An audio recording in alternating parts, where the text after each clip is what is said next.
behalf of more than 1.3 billion people of India, 130 crore से I would ज्यादा like to लोगों की तरफ congratulate से प्रत्येक सदस्य देश को बहुत बहुत बधाई देता हूं। भारत को इस बात का बहुत गर्व है कि वो संयुक्त राष्ट्र के संस्थापक देशों में से एक है। आज के इस ऐतिहासिक अवसर पर मैं आप सभी के सामने भारत के 130 करोड़ लोगों की भावनाएं इस वैश्विक मंच पर साझा करने आया। अध्यक्ष महोदय, 1945 की दुनिया निश्चित तौर पर आज से बहुत अलग थी। पूरा वैश्विक माहौल, साधन, संसाधन, समस्याएं, समाधान सब कुछ भिन्न थे। ऐसे में विश्व कल्याण की भावना के साथ जिस संस्था का गठन हुआ, जिस स्वरूप में गठन हुआ, वो भी उस समय के हिसाब से ही था। आज हम एक बिल्कुल अलग दौर में हैं। 21वीं सदी में हमारे वर्तमान की, हमारे भविष्य की आवश्यकताएं और चुनौतियां अब कुछ और है। इसलिए आज पूरे विश्व समुदाय के सामने एक बहुत बड़ा सवाल है कि जिस संस्था का गठन तब की परिस्थितियों में हुआ था, उसका स्वरूप क्या आज भी प्रासंगिक है? सदी बदल जाए और हम न बदलें तो बदलाव लाने की ताकत भी कमजोर हो जाती है। अगर हम बीते 75 वर्षों में संयुक्त राष्ट्र की उपलब्धियों का मूल्यांकन करें तो अनेक उपलब्धियां दिखाई देती हैं, लेकिन इसके साथ ही अनेक ऐसे उदाहरण भी हैं जो संयुक्त राष्ट्र के सामने गंभीर आत्ममंथन की आवश्यकता खड़ी करते हैं। ये बात सही है कि कहने को तो तीसरा विश्व युद्ध नहीं हुआ, लेकिन इस बात को नकार नहीं सकते कि अनेकों युद्ध हुए, अनेकों गृह युद्ध भी हुए। कितने ही आतंकी हमलों ने पूरी दुनिया को थर्रा कर रख दिया। खून की नदियां बहती रही। इन युद्धों में, इन हमलों में जो मारे गए वो हमारी आपकी तरह इंसान ही थे। वो लाखों मासूम बच्चे जिन्हें दुनिया पर छा जाना था, वो दुनिया छोड़कर चले गए। कितने ही लोगों को अपने जीवन भर की पूंजी गंवानी पड़ी, अपने सपनों का घर छोड़ना पड़ा। उस समय और आज भी संयुक्त राष्ट्र के प्रयास क्या पर्याप्त थे? पिछले 8-9 महीने से पूरा विश्व कोरोना वैश्विक महामारी से संघर्ष कर रहा है। इस वैश्विक महामारी से निपटने के प्रयासों में संयुक्त राष्ट्र कहाँ है? एक प्रभावशाली रिस्पांस कहाँ है? अध्यक्ष महोदय, संयुक्त राष्ट्र की प्रतिक्रियाओं में बदलाव, व्यवस्थाओं में बदलाव, स्वरूप में बदलाव आज समय की मांग है।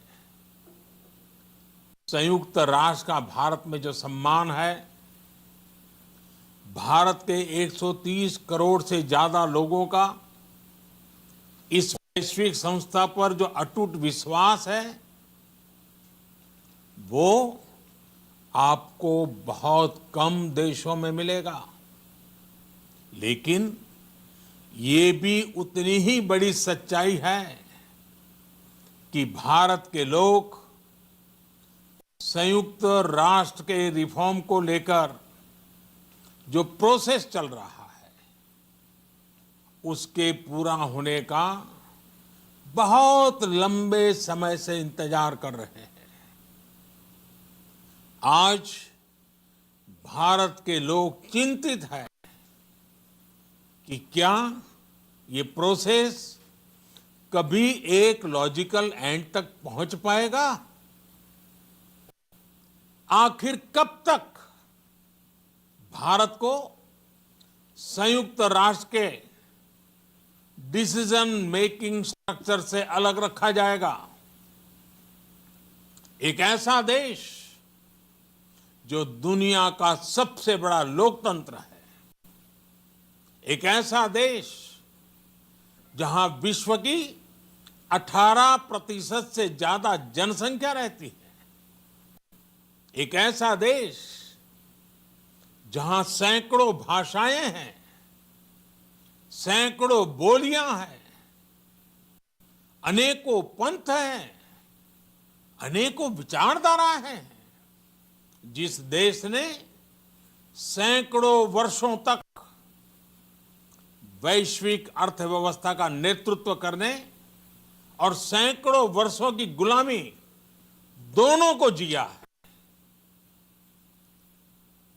अध्यक्ष महोदय, जब हम मजबूत थे तो दुनिया को कभी सताया नहीं। जब हम मजबूर थे तो दुनिया पर कभी बोझ नहीं बने। अध्यक्ष महोदय, जिस देश में हो रहे परिवर्तनों का प्रभाव दुनिया के बहुत बड़े हिस्से पर पड़ता है, उस देश को आखिर कब तक इंतजार करना पड़ेगा? अध्यक्ष महोदय, संयुक्त राष्ट्र जिन आदर्शों के साथ स्थापित हुआ था और भारत की मूल दार्शनिक सोच बहुत मिलती जुलती है, अलग नहीं है। संयुक्त राष्ट्र के इसी हॉल में ये शब्द अनेकों बार गूंजा है, वसुधैव कुटुंबकम। हम पूरे विश्व को एक परिवार मानते हैं। यह हमारी संस्कृति, संस्कार और सोच का हिस्सा है।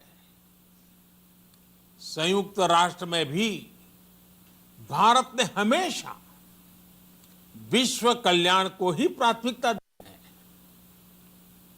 भारत वो देश है जिसने शांति की स्थापना के लिए लगभग 50 पीस कीपिंग मिशंस में अपने जांबाज सैनिक भेजे। भारत वो देश है जिसने शांति की स्थापना में सबसे ज्यादा अपने वीर सैनिकों को खोया है। आज प्रत्येक भारतवासी संयुक्त राष्ट्र में अपने योगदान को देखते हुए संयुक्त राष्ट्र में अपनी व्यापक भूमिका भी देख रहा है।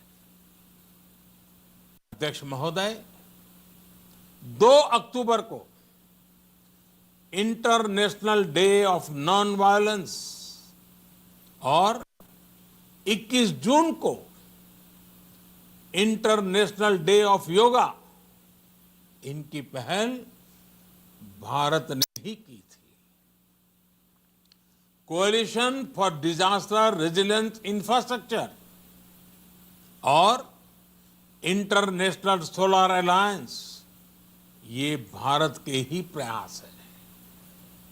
भारत ने हमेशा पूरी मानव जाति के हित के बारे में सोचा है, न कि अपने निहित स्वार्थों के बारे में। भारत की नीतियां हमेशा से इसी दर्शन से प्रेरित रही है। भारत की नेबरहुड फर्स्ट पॉलिसी से लेकर एक्ट ईस्ट पॉलिसी तक, security and growth for all in the region, इसकी सोच, या फिर इंडो पैसिफिक क्षेत्र के प्रति हमारे विचार, सभी में इस दर्शन की झलक दिखाई देती है। भारत की पार्टनरशिप का मार्गदर्शन भी यही सिद्धांत तय करता है। भारत जब किसी से दोस्ती का हाथ बढ़ाता है तो वो किसी तीसरे के खिलाफ नहीं होती। भारत जब विकास की साझेदारी मजबूत करता है तो उसके पीछे किसी साथी देश को मजबूर करने की सोच नहीं होती। हम अपनी विकास यात्रा से मिले अनुभव साझा करने में कभी पीछे नहीं रहते। अध्यक्ष महोदय, पैंडेमिक के इस मुश्किल समय में भी भारत की फार्मा इंडस्ट्री ने 150 से अधिक देशों को जरूरी दवाइयां भेजी हैं। विश्व के सबसे बड़े वैक्सीन उत्पादक देश के तौर पर आज मैं वैश्विक समुदाय को एक और आश्वासन देना चाहता हूं। भारत की वैक्सीन प्रोडक्शन और वैक्सीन डिलीवरी क्षमता पूरी मानवता को इस संकट से बाहर निकालने के लिए काम आएगी। हम भारत में और अपने पड़ोस में फेज 3 क्लिनिकल ट्रायल्स की तरफ बढ़ रहे हैं। वैक्सीन की डिलीवरी के लिए कोल्ड चेन और स्टोरेज जैसी क्षमता बढ़ाने में भी भारत सभी की मदद करेगा। अध्यक्ष महोदय, अगले वर्ष जनवरी से भारत सुरक्षा परिषद के अस्थायी सदस्य के तौर पर भी अपना दायित्व निभाएगा। दुनिया के अनेक देशों ने भारत पर जो विश्वास जताया है, मैं उसके लिए सभी साथी देशों का आभार प्रकट करता हूं। विश्व के सबसे बड़े लोकतंत्र होने की प्रतिष्ठा और इसके अनुभव को हम विश्व हित के लिए उपयोग करेंगे। हमारा मार्ग जन कल्याण से जग कल्याण का है। भारत की आवाज हमेशा शांति, सुरक्षा और समृद्धि के लिए उठेगी।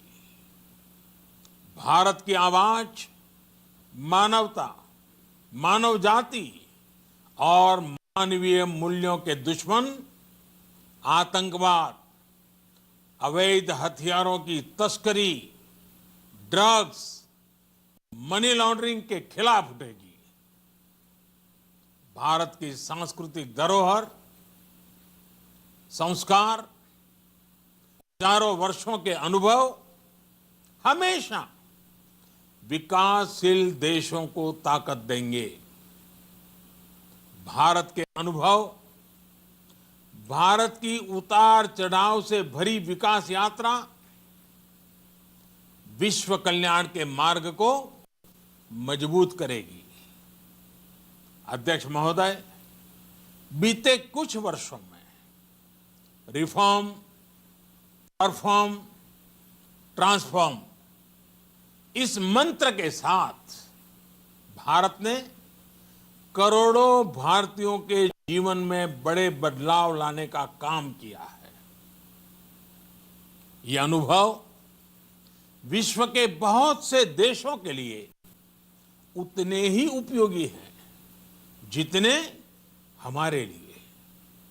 सिर्फ 4-5 साल में 400 मिलियन से ज्यादा लोगों को बैंकिंग सिस्टम से जोड़ना आसान नहीं था, लेकिन भारत ने ये करके दिखाया। सिर्फ 4-5 साल में 600 मिलियन लोगों को ओपन डेफिकेशन से मुक्त करना आसान नहीं था, लेकिन भारत ने ये करके दिखाया। सिर्फ 2-3 साल में 500 मिलियन से ज्यादा लोगों को मुफ्त इलाज की सुविधा से जोड़ना आसान नहीं था, लेकिन भारत ने ये करके दिखाया। आज भारत डिजिटल ट्रांजैक्शन के मामले में दुनिया के अग्रणी देशों में है। आज भारत अपने करोड़ों नागरिकों को डिजिटल एक्सेस देकर एम्पावरमेंट और ट्रांसपेरेंसी सुनिश्चित कर रहा है।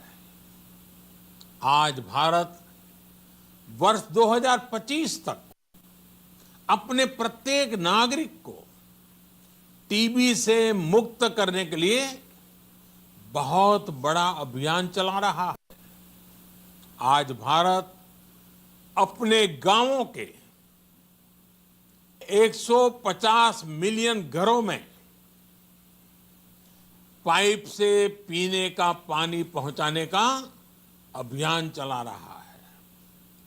कुछ दिन पहले ही भारत ने अपने 6 लाख गांवों को ब्रॉडबैंड ऑप्टिकल फाइबर से कनेक्ट करने की बहुत बड़ी योजना की शुरुआत की है।